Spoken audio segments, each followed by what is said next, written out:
ناظرین، آپ دنیا کو قدیم تہذیبوں کی تاریخ اٹھا کر دیکھ لیں، آپ کو معلوم ہوگا کہ دنیا کی ہر تہذیب کو شروع میں نیک اور سمجھدار بادشاہ ملے، لیکن پھر اچانک ایک دن ملک میں کوئی نہ کوئی ایسا حکمران آیا کہ اس نے اپنے پاگل پن اور انا کو دستور، قانون اور آئین کی شکل میں دے دیا، اور وہ ملک اور وہ تہذیب بادشاہ کے پاگل پن کے ہاتھوں فنا ہو کر رہ گئی۔ تاریخ میں ہزاروں ایسے حکمران ملیں گے جو اپنے پاگل پن کے ساتھ حکومت کرتے نظر آتے ہیں۔ پوری دنیا میں 20ویں صدی تک بادشاہت ہوئی تھی اور بادشاہت قانون کا درجہ رکھتے تھے، اور جب یہ درجہ کسی غیر متوازن اور پاگل شخص کے ہاتھ آتا تو وہ لوگوں کے ساتھ وہی سلوک کرتا جو محمد شاہ رنگیلا نے ہندوستان کے ساتھ کیا۔ آج کی اس ویڈیو میں بتایا جائے گا کہ سال ہر سال ہندوستان پر حکمرانی کرنے والا رنگیلا کیا واقعی رنگیلا تھا؟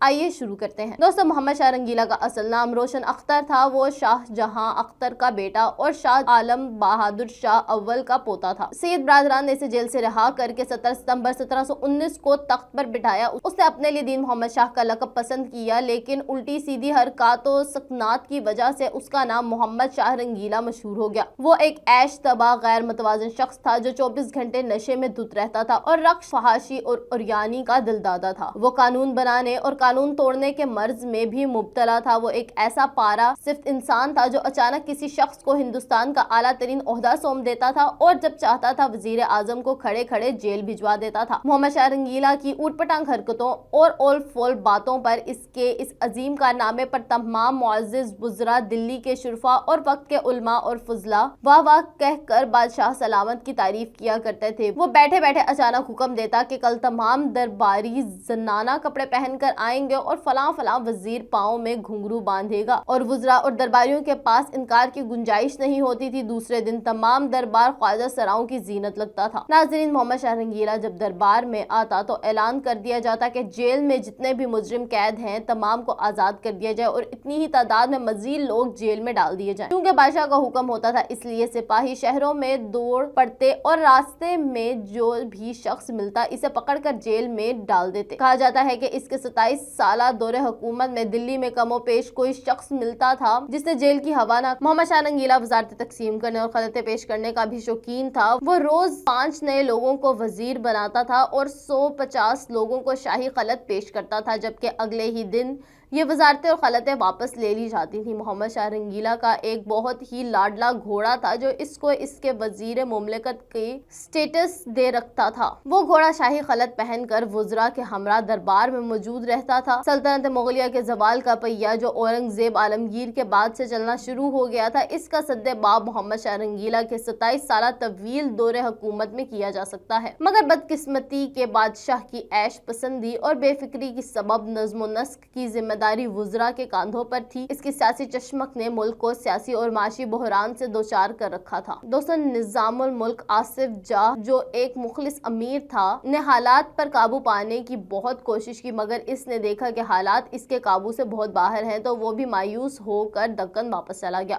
مرہٹوں اور سکھوں کی بغاوت جسے اورنگزیب عالمگیر نے کچل دیا تھا دوبارہ سر اٹھانے لگی۔ محمد شاہ رنگیلا اور نادر شاہ کے درمیان 1739 کو کرنال کے مقام پر جنگ ہوئی جو دلی کے شمال میں تقریباً 110 کلومیٹر پر واقع ہے۔ محمد شاہ رنگیلا کے پاس اس وقت 1 لاکھ سے زائد کی فوج تھی، جبکہ نادر شاہ کے پاس 55,000 کی فوج کے ساتھ حملہ آور ہوا تھا۔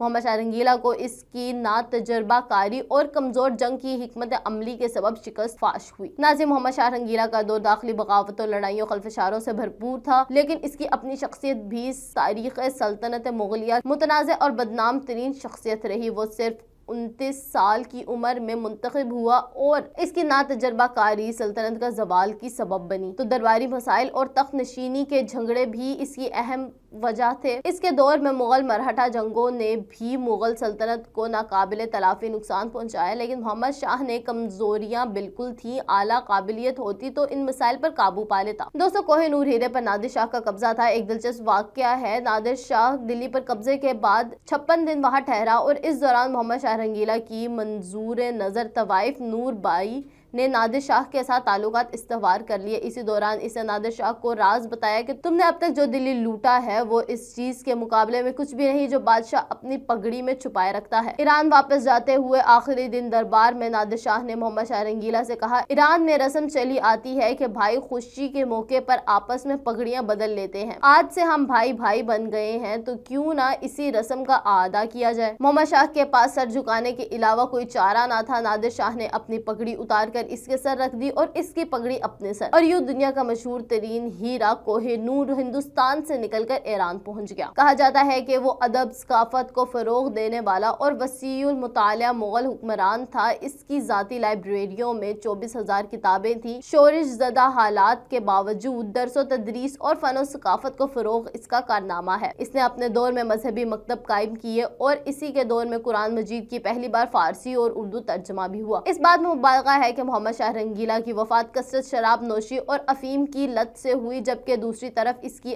وفات کی وجہ یہ بیان کی جاتی ہے کہ 1948 میں منی پور کی جنگ میں مغل فوج کو فتح حاصل ہوئی، لیکن اس جنگ میں محمد شاہ رنگیلا کا ایک قابل وزیر قمر الدین مارا گیا، جس کے افسوس میں محمد شاہ رنگیلا کو اتنا ہوا کہ وہ 3 دن تک شاہی محل سے باہر نہ آیا، کھانا ترک کر دیا، جس نے وہ بیماری پڑ گئی اور بار بار کہتا تھا کہ قمر الدین جیسا وفادار اور قابل وزیر میں کہاں سے لاؤں۔ اس حالت میں 3 دن اس کی وفات ہو گئی۔ اب یہ اس کی خوش قسمتی کہیے یا جنازہ اس کے وقت مکہ مکرمہ سے آئے ہوئے امام نے پڑھایا۔ انہوں نے حضرت نظام الدین اولیاء کے مزار میں امیر خسرو کے پہلو با پہلو دفن کیا گیا۔ یہ جگہ محمد شاہ رنگیلا نے اپنی زندگی میں ہی دربار کے متعلقین سے درخواست کر کے مخصوص کروا لی تھی۔